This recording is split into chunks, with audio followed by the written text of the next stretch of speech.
What's up, everybody? This is another episode of SPORTS-REUBEN-LIFE. This is Ruben here. I'm going to jump right into it here. I'm going to talk about today the San Francisco 49ers versus the Baltimore Ravens, right? San Francisco is 10-1. They've been beating pretty much everybody. They have one loss against their divisional rivals, the Seattle Seahawks, and they're just on a roll, right? They're beating people. They're healthy. They're getting things done, right? Now you play against the Baltimore Ravens, which are 9-2, and these guys have literally, they've won the last 5 games. They beat a lot of good teams. They beat the Rams, Houston, New England, and Seattle in the last 5 weeks, right?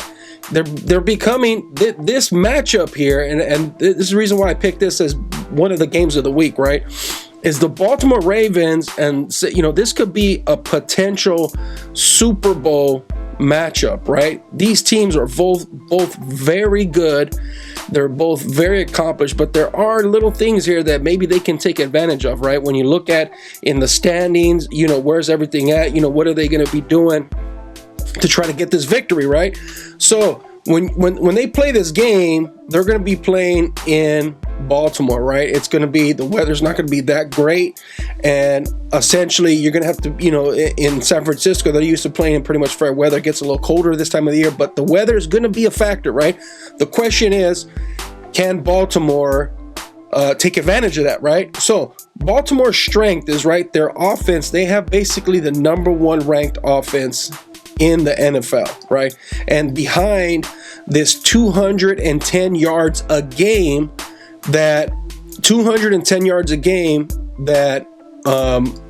they're producing, right? And part of that 210 yards, it's a combination of their running back Ingram and their star potential MVP caliber type player in Lamar Jackson, their quarterback. He's a running, throwing quarterback, and their number 1 rated offense, it's a pedestrian passing yards a game at 222, but that 210 yard rushing attack gives everybody fits, right? And when you look at their victories, when you look at their wins, there's a commonality amongst what they're able to do. Number 1, time of possession. They dominate the time of possession. And another thing that they do that is really interesting is when they get these big victories is they dominate the rushing first downs. And what that does with the running quarterback is it allows you to continue drives and stretch the clock out, and that's when you start winning in time of possession, right? So that's what Baltimore has at its disposal, right? They have a running back that is very capable in Ingram. I don't think Lamar Jackson would be as potent if it wasn't for Ingram being a very consistent, he's going to be a 1,000-yard rusher, a very consistent guy, right? So he helps a lot. He helps Lamar Jackson. He makes people play him honest. So what happens is Lamar Jackson could get the first down. You keep the drive alive. You keep going. You keep going. And another thing too that kind of helps the Baltimore offense keep chugging along and scoring points, right, is the fact that Lamar Jackson is not making a whole bunch of mistakes.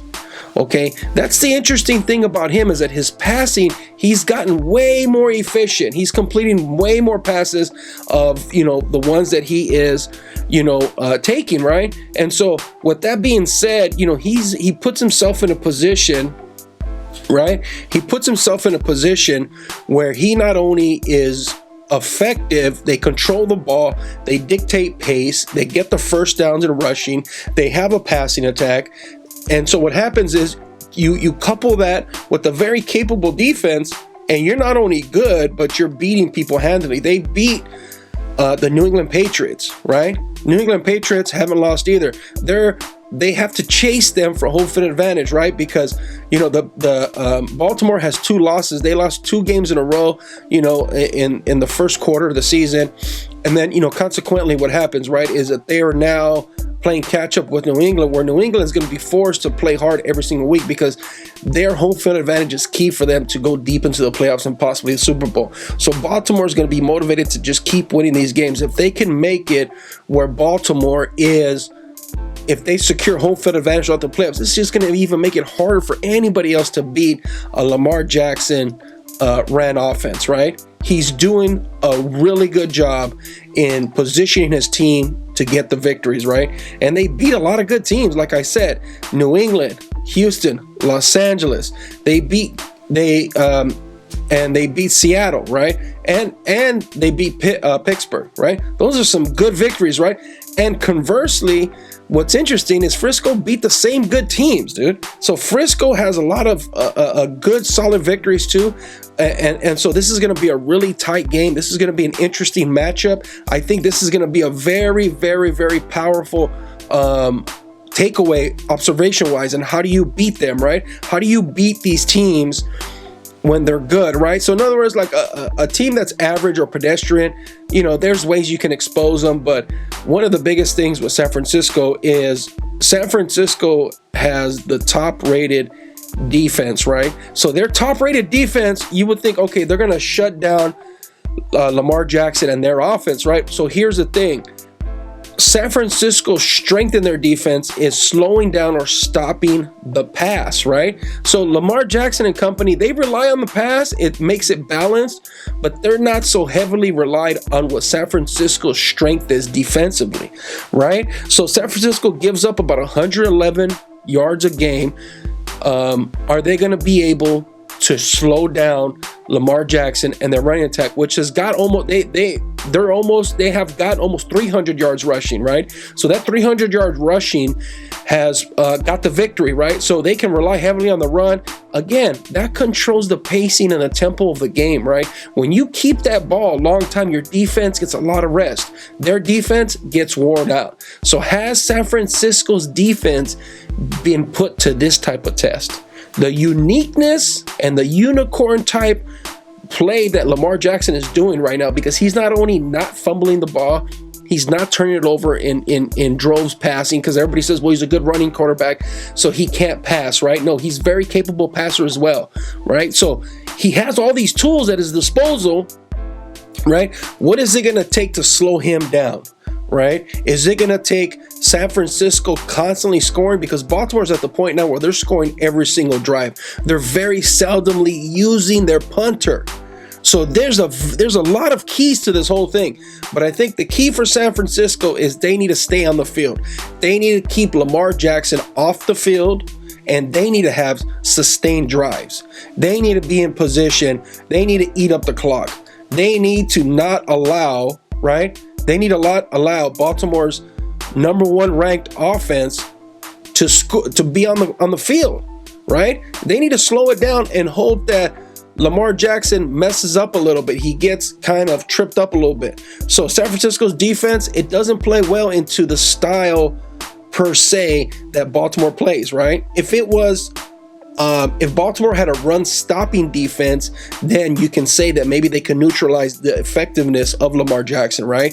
And then that makes them one-dimensional. That allows them to do blitzes and other things to Baltimore's offense, right? The defense of San Francisco can pin back and just go at it, right? So there's that kind of that kind of thing. But of the two phases of defense at San Francisco, their running is not as powerful, right? They don't stop the run as much. They still do it, and they're good. They're top 15 or top 10 rather, but it's still going to be a challenge, right? So you got to be really good defensively against the run to do anything against Baltimore, right? Because Baltimore's going to basically, in order for them to get stopped, they have to beat themselves in a certain aspect, and so you can do it schematically wise, defensively, where you just keep San Francisco's defense off the field.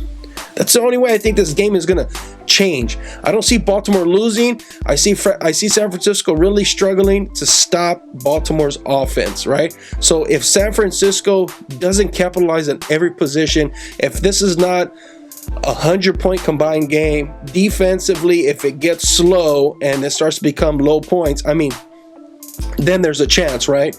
Then San Francisco has a chance to kind of eke one out, right? They can beat them in special teams. They can do something like that, right?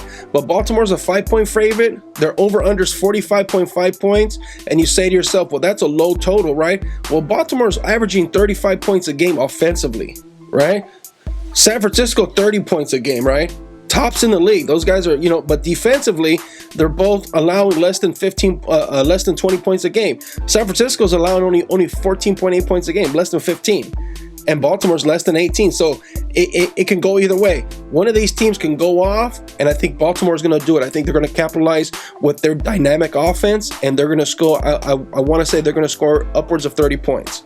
Right? So this 45 over under, meaning that combined they're going to score less or more than 45.5 points a game. I think they're going to score more than that. And I think that Baltimore is going to win by 2 or 3 touchdowns, because I don't see anybody being able to solve this riddle that is Lamar Jackson.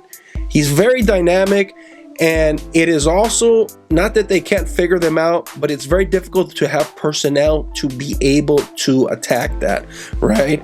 This guy's going through the league and he's beating everybody's defense, right? When you beat New England, who has, quote unquote, one of their best defenses they had, and they got 6 Super Bowls in 20 years. They've been to Super Bowl 9 out of the last 21 years.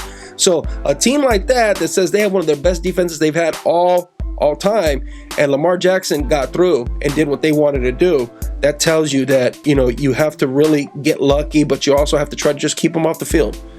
Your offense has to stay on the field so you can make your defense have a fighting chance against Lamar Jackson. Because if he keeps you on the field for a long time and he's getting those rushing first downs and he's tiring you out, not only is he explosive, but now you're making it even harder for your people to get a handle of things, because now people are starting to get fatigued. Now you're subbing people out. Now if Baltimore's recognizing the subs, they're not going to be as good as obviously the first stringers. That's when you start really taking advantage. That's when it starts getting out of control. Okay, especially in the running game, you have a guy who could just bust a run. In a quarterback, he could just break loose. So anyways, that's my kind of observation on this whole game. I think this is a very interesting game, and it could be a potential Super Bowl preview. So anyways, you guys like, subscribe, tell me what you guys think. Who do you guys think is going to win this game? I thought it was a very interesting game that's going to happen this week. Thanks, bye.